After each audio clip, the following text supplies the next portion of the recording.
Panorama group, जो सोचता है वो करता है।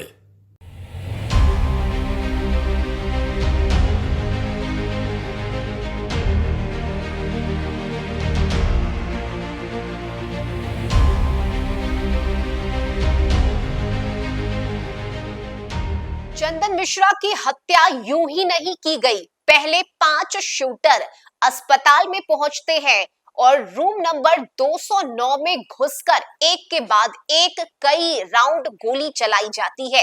चंदन मिश्रा को लहूलुहान किया जाता है, उसकी हत्या की जाती है। सिर्फ इतना ही नहीं, गोली चलाने के बाद तौशिफ, जो कि मुख्य शूटर है, उसने चंदन मिश्रा के बॉडी को हिलाकर देखा कि कहीं वो जिंदा तो नहीं बच गया।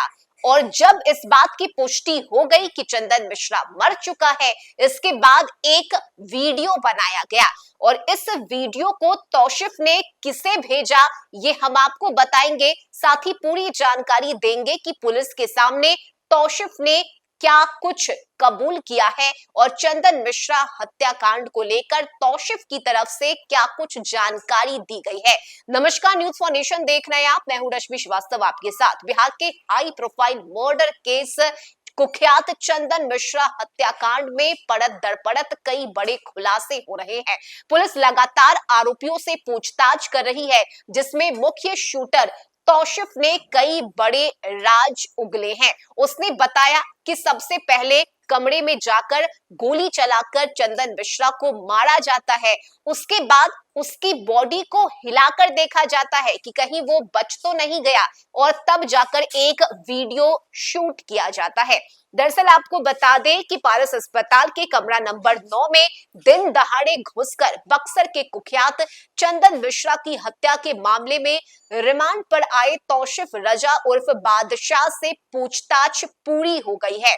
72 घंटे की रिमांड के बाद शुक्रवार को उसे वापस बेऊर जेल भेज दिया गया।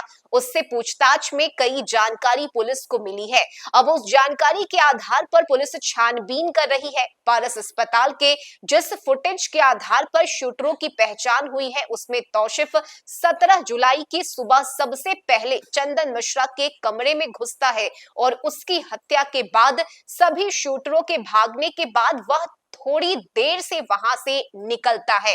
पूछताछ में उसने बताया कि गोली मारने के बाद चंदन मिश्रा को हिला डुला कर देखा कि वह मर गया है या नहीं। इसके बाद अपने मोबाइल से वीडियो बनाया, उसके बाद वहां से भाग गया। हालांकि उसने अपने मोबाइल का सारा डेटा डिलीट कर दिया है। उसके 3 मोबाइल को पुलिस ने गया में उसकी बहन के यहां से बरामद किया। सभी मोबाइल को पुलिस एफएसएल भेजेगी और अब एफएसएल मोबाइल के डेटा को रिकवर करेगी। जांच में यह बात सामने आई है कि पुरुलिया जेल में बंद बक्सर के कुख्यात शेरू सिंह से निशु की ही दोस्ती थी। दोनों की मुलाकात बेऊर जेल में हुई थी। निशु की वैशाली जिले में विवादित जमीन है। विवादित जमीन पर कब्जा दिलाने का भरोसा शेरू सिंह ने निशु को दिया था और इसके बदले शेरू ने निशु से कहा था कि तुम चंदन मिश्रा की हत्या करवा दो। निशु ने इस काम के लिए अपने मौसेरे भाई तौशिफ से संपर्क किया था।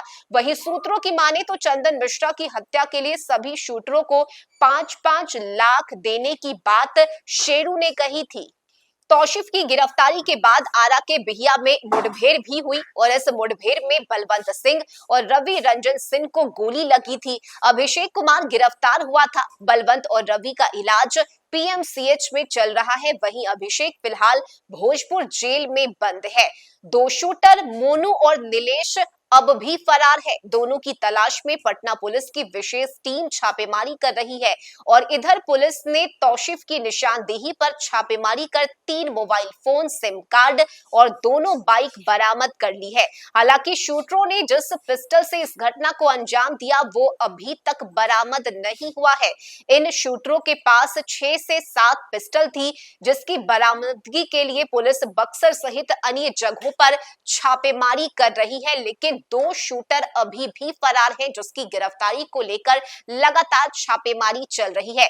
बड़ी बात यह है कि जिस पिस्टल से चंदन मिश्रा को मारा गया वो पिस्टल भी पुलिस के हाथ अब तक नहीं लगी है। और यही वजह है कि जहां जहां तौसिफ ने अपने ठिकानों के बारे में पुलिस को बताया, उन सभी जगहों पर पहुंचकर पुलिस जांच कर रही है। लेकिन देखिए, तौसिफ ही मुख्य शूटर रहा। उसने चंदन मिश्रा को पहले मारा, उसके बाद उसकी बॉडी को हिला डुला कर देखा और तब जाकर एक वीडियो भी उसने अपने मोबाइल फोन में शूट किया।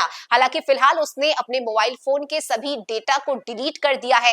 एफएसएल की टीम के पास मोबाइल फोन को भेजा गया है और डेटा रिकवर किया जाएगा। जाहिर सी बात है कि जब डेटा रिकवर होगा तो उस दौरान भी कई बड़े खुलासे तौसिफ के फोन से होंगे। फिलहाल देखना होगा कि जो दो अन्य आरोपी हैं उसकी गिरफ्तारी कब तक हो पाती है और जिस पिस्टल से चंदन मिश्रा को मारा गया वो कब पुलिस के हाथ लगता है। फिलहाल चंदन मिश्रा हत्याकांड, ये हाई प्रोफाइल हत्याकांड पर लगातार पुलिस हर एंगल से मामले की जांच कर रही है और कई बड़े खुलासे भी अब तक इस मामले में हो चुके हैं। इस खबर में अभी के लिए बस इतना ही। न्यूज़ फॉर नेशन पर खबरों का सिलसिला जारी रहेगा।